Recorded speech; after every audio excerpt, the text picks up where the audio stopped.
Creating a table in a database with phpMyAdmin. This video assumes you've already logged into phpMyAdmin. Now let's learn how to create a table within a database. First, select the database in which you want to create a table. Enter a name for the table. Enter the number of fields this table is to have, then click Go. Next, enter the details for each field, including a name and field type.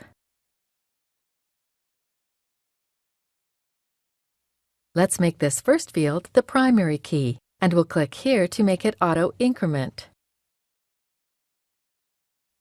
The remaining fields will be character fields. Be sure the length is set long enough to accommodate the field values.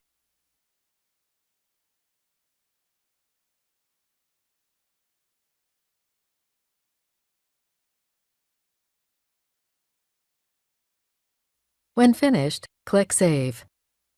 That's it! Our new table has been created within our database.